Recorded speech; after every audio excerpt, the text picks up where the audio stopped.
Welcome back to the long-awaited, I don't know if it's really been awaited, but welcome back to another episode of Crappy Movie Saturday. Now, I know I promised that I'd do it every Saturday, and the past 3 or 4 Saturdays have shown nothing. But I have an excuse. I was kidnapped by aliens. And I know you may be thinking, well, Andrew, how did you put out other videos if you were kidnapped by aliens? Well, that's really easy. They forced me to make other videos. It was really scary. But it's all fine now. After they put tons of shit in my ass, I'm back here now. So everything's fine. But I'm sorry about the Crappy Movie Saturday. These past 4 weeks I really didn't even know what day it was half the time. And I'm dead serious. Dead fucking serious. An example is I had a therapy session. I know I go to therapy, I'm crazy. So what? And I had a therapy session on a Wednesday. And I thought it was a Tuesday. It turned out to be a Wednesday. And I missed it. And she got pissed. My therapist. And the funniest thing is, she said, oh, we have another, just come next Wednesday. And I was like, okay. Once again, I forgot. I thought it was a Tuesday again. And, just things have been fucking brutal. And then I had tons of shit to deal with. My ex-girlfriend wants to get back together, and she won't stop. And I have multiple other girls to deal with now. This girl I'm talking to, Olivia, that I really like, and we've been going on dates, and I think I'm going on a date with her tomorrow, hopefully, to the movies, to go see We Are the Millers. And a girl from my past that I hadn't talked to in 2 years started texting me, which is fucking awesome, and which is actually really bad, because now I really like her too, so it's conflicting with Olivia, my new girl. And actually next week, on next Friday, this Friday coming up, she's coming to my house, and we are going to make a video together. We're going to do an Andrew's Thoughts On. And it's going to be about people we hate. Or at least stereotypical boys and girls that we hate. So, we're going to discuss it before we make the video. So, we already got the topic down. So don't worry, everything's fine. You like my shirt? People. But anyway, enough of that bullshit.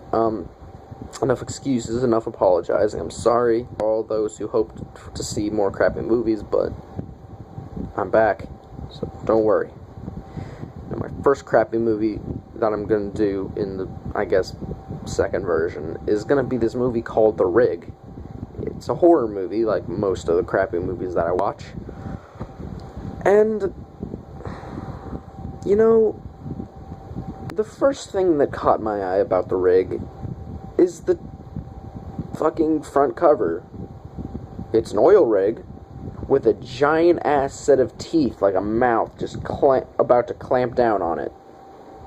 Like coming up from the ocean. And I thought, hey, that's fucking awesome, dude. I want to see some giant-ass monster attacking it, like a giant sea monster, or like a giant worm, like the worm from fucking Star Wars, or the worm from Dune, or the worm from Tremors, any fucking thing.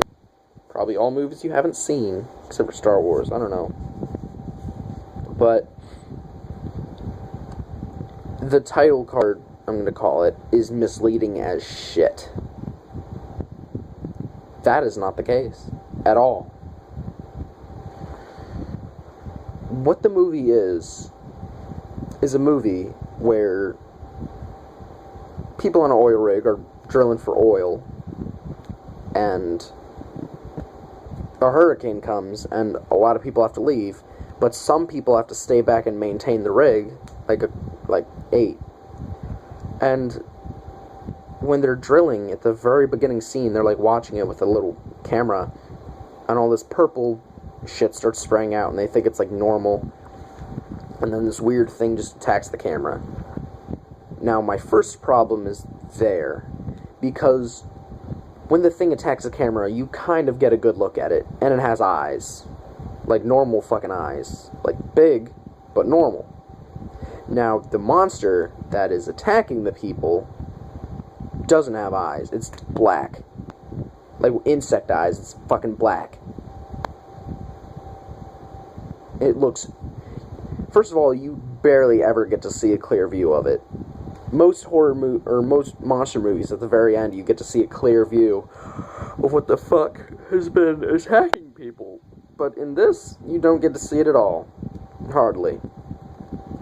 But it attacks the camera, and no one's any the wiser. But they, like, bring back the fucking camera, and they're like, oh, hey, it's been torn apart. Hey, I found a claw in it. Oh, well. And they go about their business. Now, one of the things that happens, there's many weird things that happen in this movie. Like, first of all, they have a storyline that has nothing to do with the movie ever again. One of the main characters' brothers, actually, doesn't want to be on the rig anymore because his brother, he's sick of being in his brother's shadow. So he decides to quit and go to another rig. Now, it's fine at first because you're like, oh, that gives him an excuse to be off the rig, so it's cool. But then another 45 minutes in, we get a meeting with the manager of all the rigs, and for Wayland Industries. Yeah, you ever heard that before? Wayland Industries, the people that were in the Aliens movies, that were trying to redo the Aliens. I don't know if they have this, if they're trying to tie it in, because they're probably not. This is a B movie, but they do have a similar logo, which is the W, a big W. But he's talking to him about getting transferred to a new rig, and the guy says, okay. Never mentioned again. It was pointless.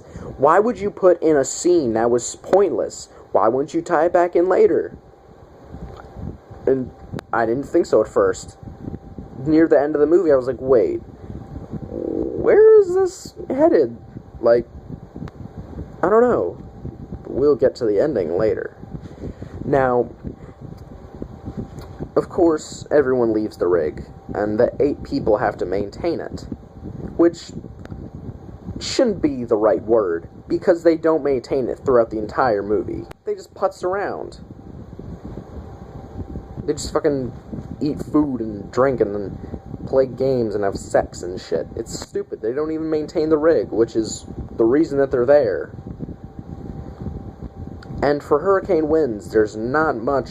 for a hurricane, there's not much hurricane. All it is fucking rain. There's not even any wind. It's just, like, heavy rain. And it's... like, really? Have they seen a hurricane? I mean, I know the budget's not big enough to get huge-ass fans, but come on. At least try. Just get a whole bunch of, like, mini fans like that. That fan. Just get, like, a whole bunch of those and just put them right in front of the actor's face and go... blow back their hair and shit. But they don't do that. No, it's just rain. And then... I think how it starts is one person gets killed. Disappointing, I know. But it's bland. If I remember correctly, the first guy that gets killed is the only person that was maintaining the rig at all. He was pulling down a lever, and then he got killed.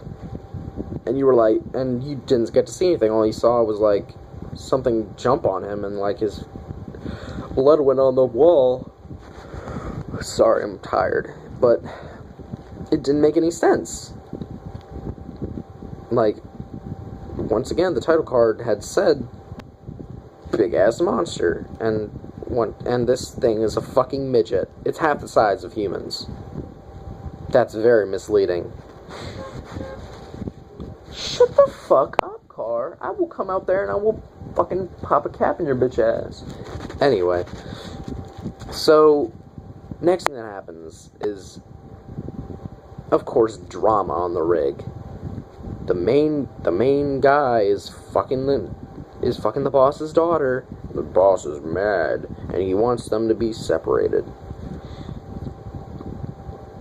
And then the next thing that happens is we get to see a Tyler, the Creator lookalike, making fart jokes, which I'm guessing they're trying to be funny, but it's really, really bad.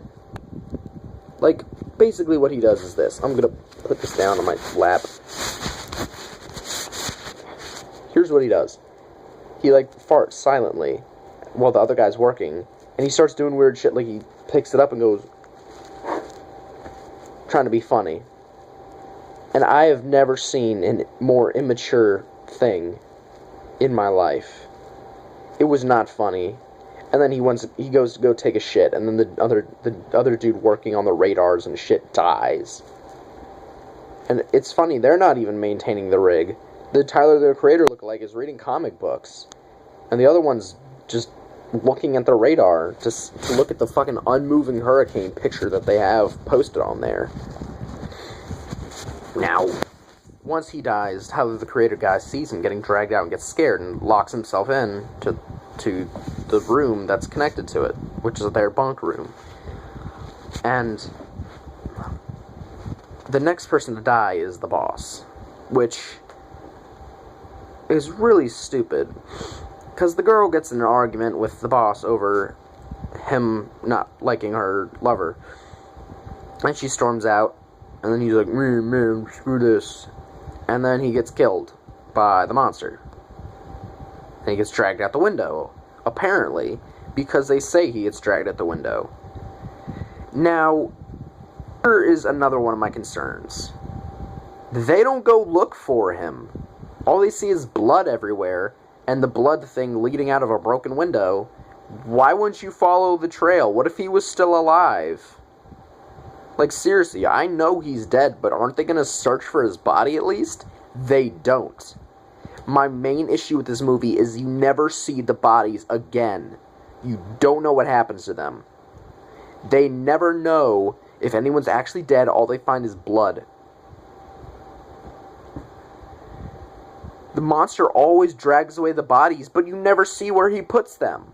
Like, what the fuck? Are you serious? Now, the girl goes back to make things right with her father, and she brings him a brownie, and she opens up the door, sees all the blood, drops it, smashes, and then runs screaming to her boyfriend and this other dude, which is trying to be the hunter from Jurassic Park. Literally. And I'll get to that in a second. But they run and see all the blood, and they're all like, oh no!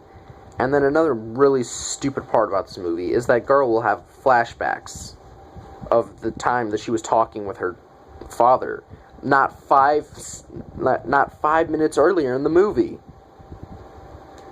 Like, seriously, 2 scenes later, she's like reminiscing back and thinking of the stuff we just saw. Why? Why is that necessary? It would be just as fine if you just showed her face with, like, sadness and just be, But no, you have to go in a fucking flashback that makes no sense to just show scenes again? Why? That's stupid. It would make just as much sense just to show her sad face, so we can, like, think, hey, she's really torn up about this. But flashbacks that don't go anywhere. They're just literally scenes we just saw 5 minutes ago. It's stupid. Now, they start getting weapons. And, once again, big concern of mine. This is going to be a long video, by the way. The first weapon they pick up is they take out the pole from a foosball table. They use that. And I think, that's not bad.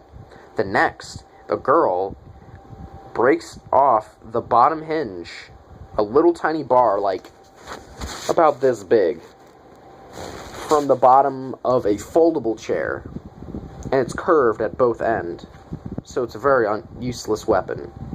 And then the hunter guy picks up a fucking lamp. I'm dead serious. He picks up a fucking big lamp and lugs it around for the next 20 minutes. Like they actually have weapons. Now next, they start calling people. They call the kitchen to see if the chef's doing alright. First they call the radar station to see if the radar people are alright, which they're not, because no one answers. Next, they call the shower, which the main character and a girl are having sex, which, my main gripe with sex scenes, for a B-movie, that has a purpose. Because it's making them have a reason not to pick up the phone, and it's showing the romantic bond between them, which they will bring back later on. So I commend it for this sex scene. Even though it's really stupid that they even put it in. They could show it, or their romance in another way. But I guess I can't complain on that front. And then they call the kitchen. No answer on either of them. So they go and check. Now you'd think, where do you think they're going to go first? Guess. If you thought the radar room, the most important place on the ship right now, where everyone's looking at the radar and maintaining the ship, you thought wrong. No, let's not go to the most important part of the ship. Let's go to the showers. Go see the main character. I'm dead serious, too. They go see the fucking showers first. And then they go to the radar room where they find Tyler, the creator, hiding in a corner talking about some monster. And then they start checking the cameras and they see it and they're like, we gotta go look for it. And then they start talking about a gun that the boss had. Mr. Hunter guy says, I work alone. I'm gonna hunt him. And he starts talking all this hunter shit. And he's like, I will go get a spear gun. And he just walks away. I'm like, really? Are you trying to be the hunter from Jurassic Park? If you say clever girl when you get killed, I'm gonna be very pissed. Anyway, he goes to go find a spear gun, which for some reason he turns it into a flame gun by putting a glove on it and then putting flammable stuff on it, like flammable oil. But why he does this confuses me. I know why he does it, but he does it in a bad way. It's like he knows that the monster's flammable. He picks up the claw, breaks it open, pours out some purple shit onto the fucking table, and lights it on fire. Really? That's your first guess of what to do? How does he know what to do? I know they're making it so that he's guessing, but seriously, that's a fucking pretty good guess. I couldn't even guess that much. I'd be like, fucking claw, tie it to the end of a stick and use it as a weapon. But no, this fucking genius uses it and finds out the monster's flammable. So he goes off on his own thing looking for the monster. And then they get the gun, which is useless. And then Tyler, the creator, the other two lovers, and which is the main character and the one girl, and then the boss's daughter and her lover, go walking. They go to the kitchen where the guy is dead, and on their way there, for some reason, the main lover does the stupidest thing for getting a weapon. You know what she gets? A screwdriver. Really? There's something going around killing people, and you're gonna pick up a screwdriver. Now her and Tyler, the creator, look-alike, are in the fucking hallways, waiting for the other guys to do something, and they get attacked. Because, I commend this part, because it's good for horror movies. There's a bumping in the basement, and the girl's about to go down and check, and the guy is like, hell no, we're not going down there, we're not supposed to go towards the noise, and then he gets hit from the other direction, which is awesome. I commend them for that, because that was a good scene.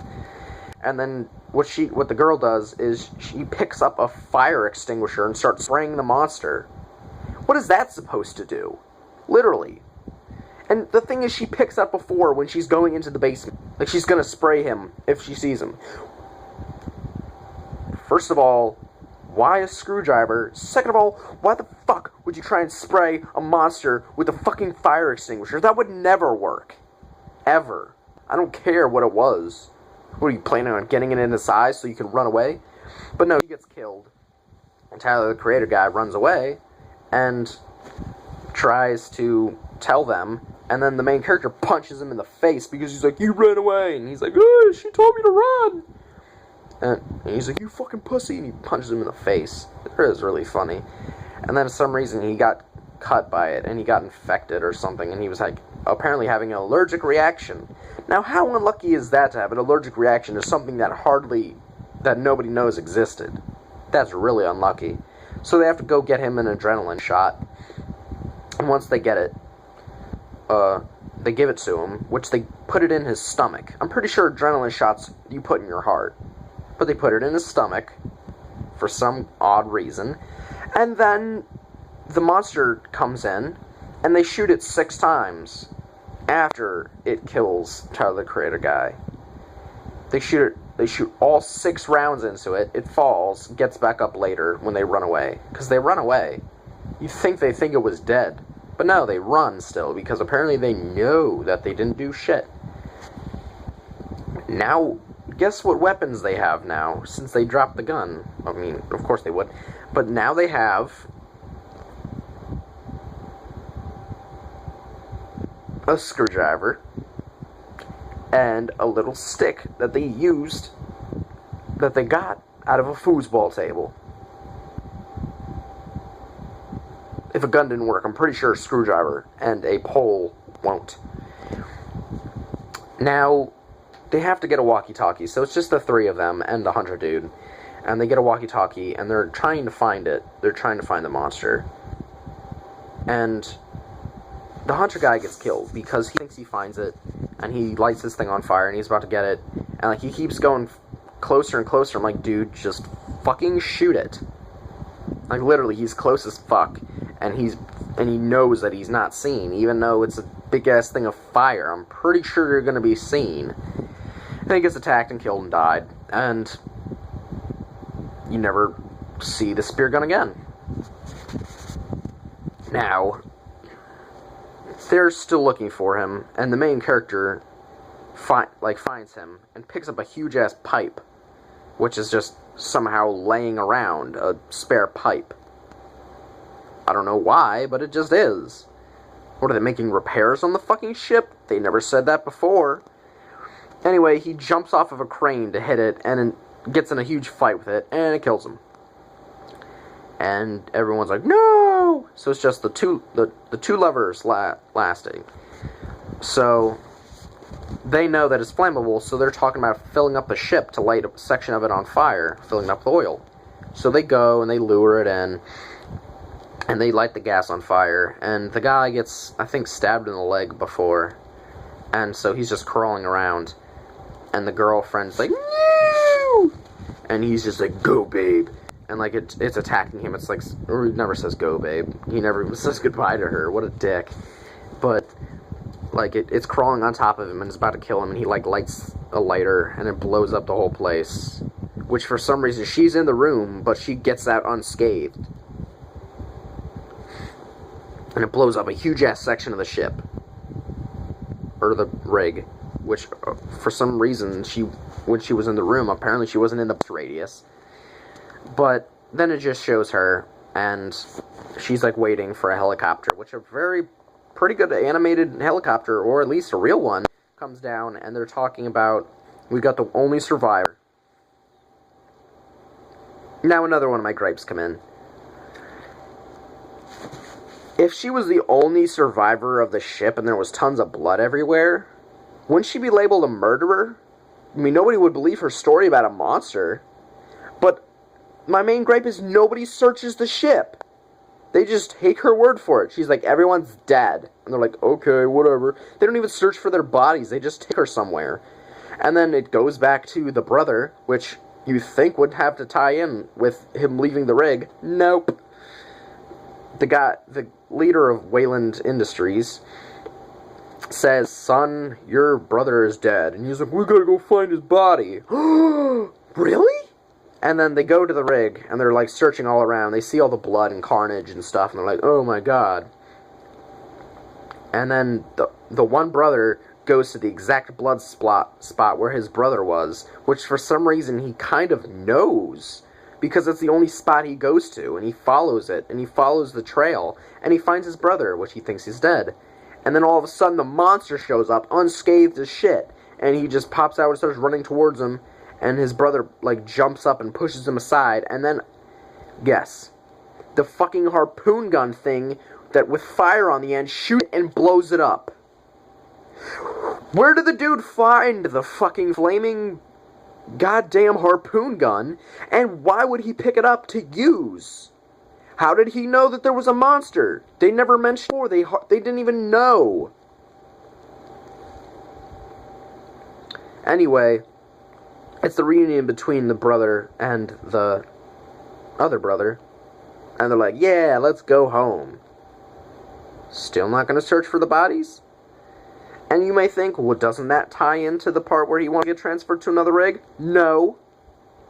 They never show him getting transferred to another rig. They just show him talking about it with a boss. So basically, there's a pointless scene in there that should have been tossed because it had no... They never brought it back. They never made a reference to it again. Which I'm pretty sure you should follow up on that. Because that should have been an important scene. But instead, it was complete nonsense. Now it's over. And I can't complain about it anymore. Because it's over. And that I just complained about every single thing that was wrong. But seriously, if I had to give this a rating of a couple of things, finish the movie, or buy the movie, rent it, watch it, or just destroy it, I'd probably put it on destroy it. Because, seriously, this is one B movie that I can't wrap my head around because it has false advertising, bad acting, pointless scenes, bad plot, and just really cheesy effects, which there hardly are any, which I guess is good. The good thing is they have the guy in the suit, so they don't have any animated parts with the monster, so I'm happy for that. But you never get to see the actual suit, really, which is pathetic. They have really stupid characters that pick up dumb weapons, flashbacks that shouldn't be there, hardly any character development, and just a really shitty movie. So if you come across a copy of The Rig, don't pick it up. Even if it costs like $1. Don't. Don't torture yourself. That's a waste of $1. Really. If it's free, don't watch it anyway. Because it's not good. It's just gonna piss you off. I mean, unless you don't get pissed off at really shitty movies, which I do, just don't watch it. Stay away. Okay? Now, tomorrow if I go see We Are the Millers, I will do a review on that as soon as I get home. And once again, thank you for sticking with me, and I hope to continue with the Crappy Movie Saturday in the future. Can't make any promises anymore, but I will try. Now you all have a lovely day. By the way, this white background is actually the sun. I know I'm not standing behind a white wall. Fuck that shit. But like, favorite, subscribe if you enjoyed. Watch more videos because they're good, I think. I hardly know. I don't even watch my own videos. But sorry for the long-ass video. I hope you stayed in for the long haul, and I will see you next time. Goodbye.